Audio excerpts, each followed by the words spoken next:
What's going on, y'all? Machiavelli Mills TV. Y'all hit the like button, hit the subscribe button. So this is a continuation of my previous video that I made talking about the decreasing number of Black American players in Major League Baseball and some other contributing factors. And I hinted towards it at the end of that video. I was discussing the fact that, individuality is not accepted or encouraged in Major League Baseball, right? The moment you bat flip, the moment you have any type of charisma, any type of swagger on a baseball field, you're looked at as you're trying you're looked at as what's the word I'm looking for? As a rebel, or a person who's trying to buck the system, or a person who is going against unwritten baseball rules. It's a lot of unwritten rules in baseball, right? You can't really have too much swagger. People look at you as being too arrogant, too obnoxious for the game, and people turn their nose up at you, right? Basketball individuality is extremely celebrated. Look at all these different personalities we got. Anthony Edwards. You had guys like, you got LeBron James. You got Luka Doncic talking crazy out here while he doing folks in on the court, right? You got personalities like Jason Tatum. You got all these different, we had Kevin Garnett, Allen Iverson, all these different guys with different swaggers, different personas, and it was openly accepted and encouraged for the most part, right? In baseball, if you ain't carrying yourself as G Wiz, especially as a black man, if you're not G Golly Wiz, G Wiz, people looking at you with a frown, sticking their nose up in the air at you. I remember people getting mad that Ken Griffey Jr. used to wear his hat backwards. Who the hell does he think he is? He trying to bring that black urban shit to baseball? Tell him cut it out immediately. We don't need no thugness. We don't need no thuggery in our game. It was people that was looking at Ken Griffey Jr. like that, right? I think about how Tim Anderson was viewed. And I say it like this, man, because I talked about baseball's country club appeal. They want everybody to almost be uniform for the most part. Talk the same way, act the same way, fall in line. Tim Anderson is a black man that talks like me. He's from the South. I'm from the Midwest. I'm from Chicago. He's from Alabama, right? He played here in Chicago. But Tim talks like a brother that grew up around other black people. Black people that grew up around other black folks all their life, went to school with black folks, went to the grocery store with black people, lived amongst black folks. We don't talk like G Wiz. Oh, it's totally awesome. Oh gosh, golly, we don't talk like that. Not saying there's nothing. I'm not saying there's anything wrong with talking like that, but we don't talk like that, right? And if I'm a young black man in baseball and I talk the way I talk, I'm going to get into a clubhouse and feel like, yo, I don't know if I fit in with these guys here. They don't. And again, people are going to talk different than you, but it almost seems like a lot of the black players, they have to walk a certain line.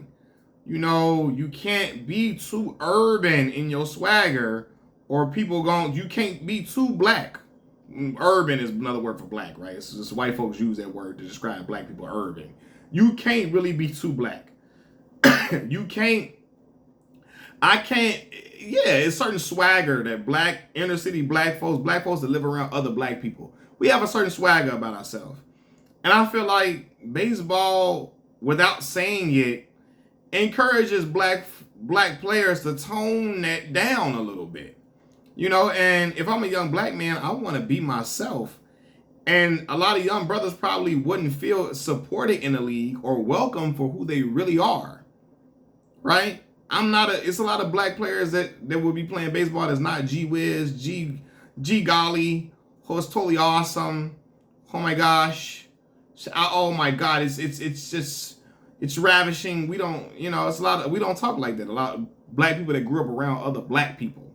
Now, there's black folks that grew up around non-black people that talk like that. You know what I mean? But black folks that grew up around other black folks, like Chicago is a segregated city, so we grew up amongst black people here, right? Like black folks live with black folks in Chicago for the most part, right? We gonna talk like black folks that grew around other black people talk.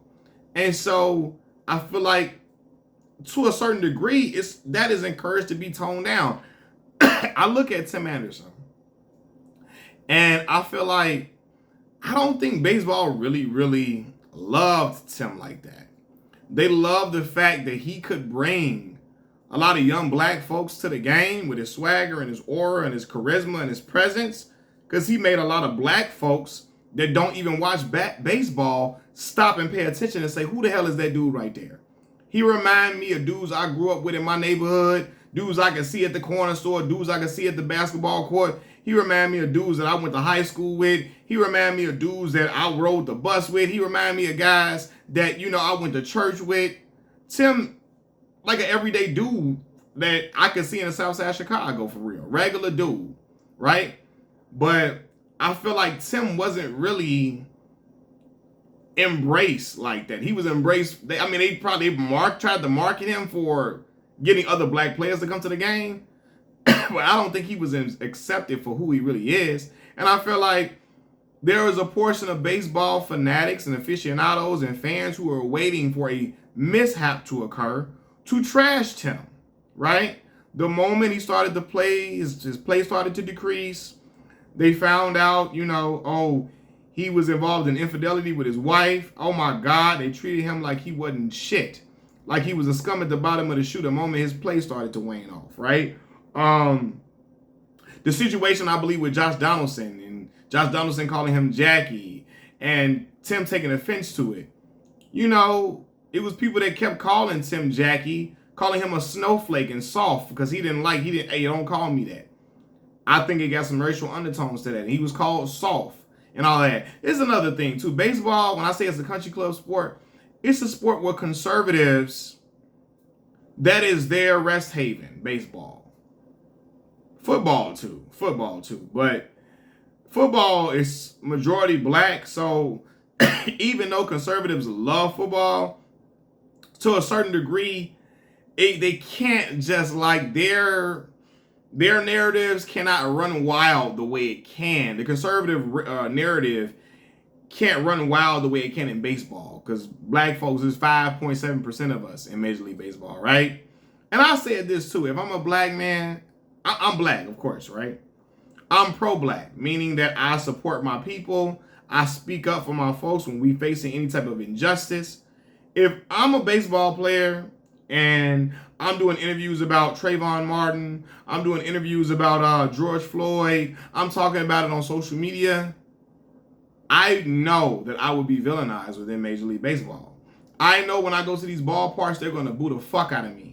I know it's probably going to be discouraged amongst my ball club. I know his fans are going to look at me and have disdain for me for speaking up about Trayvon Martin and George Floyd, because it's a lot of racist conservatives that love baseball. They don't want black people to talk about anything or any oppression that our people face at all. And so I know that I could be villainized. And you got some black folks that are going to say, I don't want to fuck with that. I don't want to be in a sport where I'm alienated for speaking up for my people. I'm villainized for speaking up for my people. Some black folks don't give a damn, but a lot of black people are like, nah, bro, I'm going to go to another sport where if I say these things, I'm not going to be looked at like public enemy number one. Now, you could be looked at like that in football for sure, right? But football is majority black, so it's a little coverage for you there.